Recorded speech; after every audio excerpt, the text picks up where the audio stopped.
L'envers de l'affaire. Plongé au cœur de la mécanique du crime.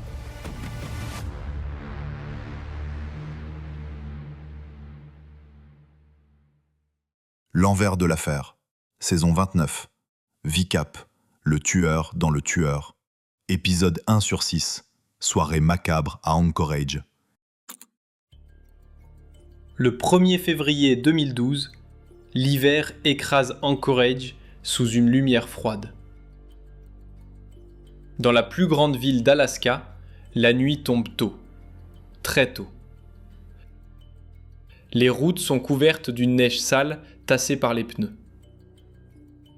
Les parkings brillent sous une fine couche de glace.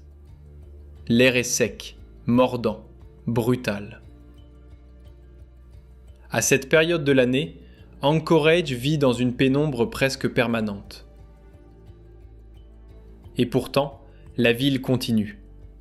Les voitures roulent, les gens travaillent, les cafés restent ouverts. Dans Midtown Anchorage, au bord d'une route fréquentée, un petit kiosque drive-thru éclaire la nuit de ses néons blancs. Le nom est banal. Common Grounds Espresso. Un simple stand à café. Un lieu de passage. Un endroit où l'on s'arrête 30 secondes avant de repartir. À l'intérieur, Samantha Koenig termine son service. Elle a 18 ans. Elle est barista. Comme souvent, elle travaille seule. La soirée est calme. Rien d'anormal. Rien qui annonce qu'en quelques minutes, toute la ville va basculer. Samantha est jeune, souriante, discrète. Une employée parmi d'autres, dans une ville où tout le monde pense encore être à bonne distance des grandes horreurs américaines. Anchorage n'est ni Los Angeles, ni Chicago. Ici, les crimes existent. Mais l'Alaska garde cette illusion d'espace, de distance, presque de protection. Puis un homme arrive. Il ne ressemble pas à une explosion de violence. Pas de chaos, pas de cris, pas de panique visible. Seulement une présence, une silhouette. Un homme masqué. Le mouvement est rapide, froid, contrôlé. En quelques secondes, la situation bascule. Une arme apparaît. Samantha comprend immédiatement. Ce n'est pas un braquage ordinaire. L'homme ne veut pas seulement l'argent. Il veut autre chose. Les images de vidéosurveillance montreront plus tard une scène glaçante par sa simplicité. Aucun geste inutile, aucune agitation. Tout semble préparé. Comme si chaque seconde avait déjà été répétée mentalement. L'homme force Samantha à quitter le kiosque. Il l'emmène, vivante, dans la nuit noire d'Anchorage. Puis plus rien. Le stand reste vide. Les lumières restent allumées. Le café continue de chauffer. Mais Samantha a disparu. Très vite, l'inquiétude monte, puis la peur. La disparition n'a rien d'ordinaire. Les heures passent. La police locale comprend qu'elle ne fait probablement pas face à une fugue, ni à une disparition volontaire. Quelqu'un a pris Samantha Koenig. Quelqu'un l'a enlevée. Et quelque part dans Anchorage, un prédateur vient peut-être de frapper. Les jours suivants, l'affaire explose. L'Alaska retient son souffle. Les médias s'emballent. Puis survient un choc. Une photo. Une photo envoyée à la famille. Samantha apparaît sur l'image avec un journal daté. Une rançon est exigée. 30 000 $. Le message est clair. Quelqu'un affirme qu'elle est encore vivante. Pour les enquêteurs, cette photo change tout. Ils n'ont plus affaire à une simple disparition. Ils sont face à un ravisseur méthodique, calculateur, dangereux. Un homme qui semble vouloir contrôler non seulement sa victime, mais aussi le tempo de l'enquête. Puis un second élément surgit, encore plus troublant. La carte bancaire de Samantha recommence à bouger. Des retraits apparaissent. Quelqu'un utilise son argent. Quelqu'un est encore en mouvement. Pour les enquêteurs, c'est à la fois terrifiant et prometteur. Parce qu'un prédateur vient peut-être de commettre une erreur. Une carte laisse une trace. Une trace laisse une route. Et une route peut mener jusqu'au monstre. À ce moment précis, personne à Anchorage n'imagine encore ce qui se cache derrière cette affaire. Pour la police, il s'agit d'un kidnapping atroce. Pour la ville, d'un cauchemar local.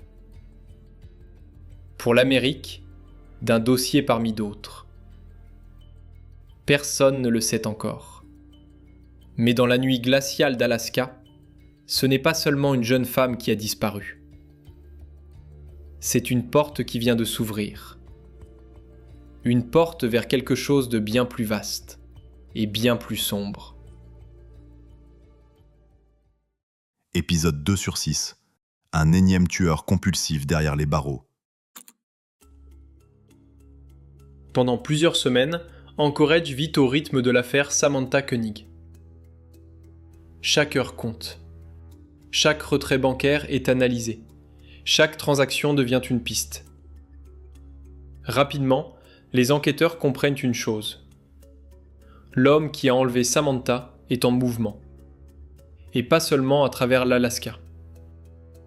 La carte bancaire recommence à bouger. Des retraits apparaissent, puis d'autres. Encore. Chaque transaction dessine une trajectoire, une route. Le fil quitte Anchorage, puis descend vers le sud, très loin vers le sud. Pour les enquêteurs, l'affaire change légèrement de dimension. Le ravisseur est mobile. Mais dans leur esprit, cela reste encore un crime compréhensible. Un prédateur intelligent, organisé, dangereux. Rien de plus. Distributeur après distributeur, la trajectoire mène finalement au Texas, puis à Lufkin. Le 13 mars 2012, les forces de l'ordre localisent enfin une voiture. Une Ford Focus blanche. À l'intérieur, un homme. Israel Keyes, 34 ans. Entrepreneur du bâtiment. Résident d'Anchorage. L'arrestation est presque décevante dans sa banalité. Pas de course-poursuite, pas de violence spectaculaire, pas de chaos. L'homme est stoppé, interpellé, puis arrêté, calmement, presque froidement. Comme si une partie de lui savait déjà que tout s'arrêtait ici. Dans le véhicule, les agents retrouvent plusieurs éléments accablants. Du cash, des gants, des masques et surtout, la carte bancaire de Samantha. Pour Anchorage, c'est un soulagement massif. Le prédateur est capturé. Enfin. La ville respire. Les médias relâchent la pression. Le monstre a désormais un nom, un visage, une identité.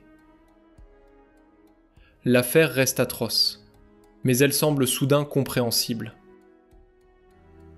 Un homme, une victime, un kidnapping, un meurtre. Un dossier terrible, mais contenu. De retour en Alaska, Keyes est placé à l'Anchorage Correctional Complex. Les interrogatoires commencent. Face à lui, deux figures deviennent rapidement centrales. Jolene Godden, détective à Anchorage, et Karen Lefleur, agent spécial du Federal Bureau of Investigation. Dans la salle d'interrogatoire, le décor est froid. Béton gris, lumière blanche, magnétophone, silence. Puis Keyes parle. Ce qui frappe immédiatement les enquêteurs n'est pas la violence, c'est son calme. Il n'est pas agité, il n'est pas chaotique, il n'est pas théâtral. Il est poli, calme, intelligent, méthodique. Il répond, mais jamais complètement. Il donne des morceaux, jamais l'ensemble. Chaque réponse semble peser, chaque silence semble calculé. Il ressemble à un criminel froid, mais encore classique. Un homme dangereux, très dangereux. Mais rien, à ce stade, ne laisse penser qu'il est autre chose qu'un ravisseur méthodique ayant répondu à une pulsion criminelle. Pour les enquêteurs, l'affaire est pratiquement résolue. Il reste à consolider le dossier, compléter la procédure, documenter, archiver, comme dans des milliers d'affaires à travers le pays. Et cela passe aussi par quelque chose de très banal. Les données. Toujours les données. Comme pour un vol, comme pour une agression, comme pour un homicide. Les enquêteurs remplissent les champs habituels. Identité, historique personnel, déplacement, voyage, location de voiture, historique géographique récent. Des formulaires, des lignes, des cases, des données froides. Rien de spectaculaire. Seulement la routine administrative d'une affaire criminelle en fin de parcours. Pendant ce temps, Anchorage tourne déjà la page.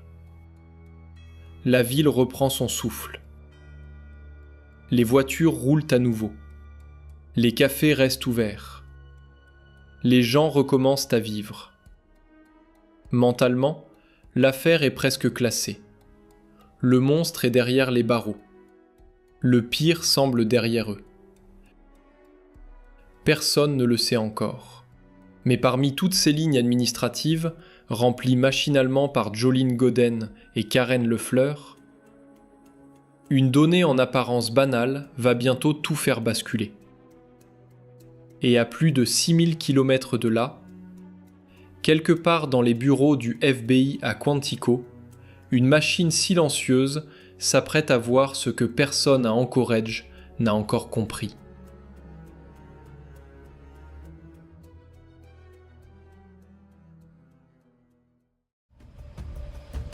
L'envers de l'affaire.